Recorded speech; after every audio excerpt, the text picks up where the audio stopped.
আসসালামু আলাইকুম, hello everyone, welcome to another new blog. আমি ইতি শেষ সকাল ব্লগ থেকে বলছি। যে যেখান থেকে আজকের ব্লগটি দেখছেন, আশা করি আমার প্রিয় সকল আপুরা ভাইয়ারা অনেক ভালো আছেন, সুস্থ আছেন। তো ভিউয়ার্স, আজকে যে ভিডিওটি আপনাদের সাথে শেয়ার করব, এটা বেশ কিছুদিন আগের একটা ভিডিও, ঈদের আগের আর কি। তো কিছু বলার আগে ওই লাল চিহ্নিত স্থানটুকু দেখুন, মানে খাঁচার ভেতরে একটা পাখি আর বাইরে পাখি, আর এই বাইরের পাখিটা কোত্থেকে আসলো। যারা সবসময় আমার ভিডিও দেখেন তারা তো জানেন আমার সোনাই মারা গেছে। আসলে আমার দুইটা পাখি ছিল, সোনাই আর রূপাই। তো সোনাই মারা যাওয়ার পর রূপাই একাই হয়ে গেছে। তো রূপাইকে তো আমি সবসময় এই যে উঠানে ঝুলায় রাখি গাছে। তো আজকে না রূপাইয়ের ডাক শুনে একটা এত কিউট টিয়া পাখি আসছে, কি বলবো। আর রূপায়ও সেই মানে ডাকাডাকি করতেছে, মা মা বলে চিৎকার করতেছে। আর পাখিটা আসতে আমি জানতামও না, আমি এত ডাকতেছে কেন, বাইরে এসেছি, আসার পরে দেখি এই যে দেখুন কি কিউট একটা টিয়া পাখি আসছে, মানে রূপায় ডাক শুনে।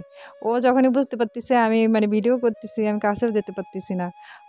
ও দৌড় মারতেছে, এই যে এখন ডালে বসে আছে চুপচাপ। মানে কি করবো, এত কিউট পাখি অথচ আমি ধরতে পারতেছি না, মানে কিচ্ছু করার নেই। তো আগেও এরকম সোনাইকে যখন রেখে দিতাম আমাদের বাসায়, মানে আমার জামালপুরের বাসায়, তখন জানলার কাছে রেখে দিতাম ওকে। ও ডাক শুনেও প্রচুর পাখি আসতো, টিয়া পাখি। তো এখানেও এরকম হয়। আর এই যে ছটফট করতেছে আমার রূপাইটা কারণ আমার রূপাই হচ্ছে মেল আর এটা আসছে ফিমেল পাখি, আমি দেখে বুঝতে পারছি। তো কি আর করার, চেয়েছি শুধু দেখছি, ধরতে তো আর পারবো না। তো পাখিটা কোনোভাবে বুঝতে পারছে আমার যে এখান থেকে আমি ওরে ভিডিও করতেছি, বা ও দেখে ফেলছে। ও এক মানে দৌড়ে সেই নারকেল গাছের উপরে চলে গেছে, আর এই যে ডাকতেছে ওখান থেকে। তো অনেকক্ষণ ধরে লুকিয়ে লুকিয়ে ভিডিও করতেছিলাম, তো অবশেষে পাখিটা চলে গেল উড়ে আর কি, আমাদের উঠানের ওপর দিয়ে। কিচ্ছু করার নেই। আর এই যে আমি তো বলছি এই ভিডিওটা বেশ কিছুদিন আগে, তখন এই যে আমাদের আম গাছে দেখুন কি পরিমাণ যে বোল আসছে এবার, মানে ভাষায় প্রকাশ করা যায় না। আর এটা যেহেতু বেশ কিছুদিন আগের ভিডিও, সেই জন্য এখন তো অনেক আম বেশ কিছুটা বড় হয়ে গেছে, আরেকদিন শেয়ার করবো আপনাদের সাথে। তো এত আম আসছিল আমাদের গাছগুলোতে, কি বলবো, কিন্তু যে পরিমাণে আম আসছিল থাকলো না, সব ঝরে ঝরে পড়ে যাচ্ছে। আর এই যে এইদিকে দেখুন, এটা কি চিনেন কিনা। তো এক টিয়া পাখি উড়ে চলে গেছে দেখুন, আর একটা ময়না পাখি এসে বসে আছে গাছের উপরে। এটা কে চিনতে পারছেন? এটা হচ্ছে আমাদের মিম বুই। আসো। তো ভিউয়ার্স, গত বছর ঠিক এই সময়টাতে আমি বাসায় আসছিলাম, অ্যাক্সিডেন্ট করছিলাম, যে রোড অ্যাক্সিডেন্ট করার পরে বাসায় ছিলাম আমি প্রায় 1 মাস মতো। তখন এই সময় প্রচণ্ড গরম ছিল।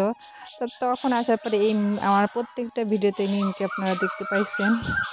তো মিম এখন আর এখানে থাকে না, আগে ওর খালামণির বাসায় থাকতো। তো এখানে থেকে পড়াশোনা করতো, তো চলে গেছে বাসায়, তো বেড়াতে আসছে। আসার পরই সে এই যে আমার সোনাই রূপাইকে নিয়ে খেলতে চলে আসছে। সরি, সোনাই তো নেই, মানে মনে থাকে না আমার আর কি। তো যাই হোক, আমার প্রিয় সকাল আপু ভাইয়ারা, আমি কিন্তু একটা জিনিস এখনও চাই নাই, তো চেয়ে নিচ্ছি। প্লিজ প্লিজ যারা যারা ভিডিওটি দেখছেন, এটি লাইক দিয়ে দেবেন। আপনারা তো কিপটামি করেন কেন বুঝি না তো। আর ভিডিওর কি বলবো, ভিউ লাইক ওয়াচ টাইমের এমন অবস্থা, মানে সেটার বলার মতো না।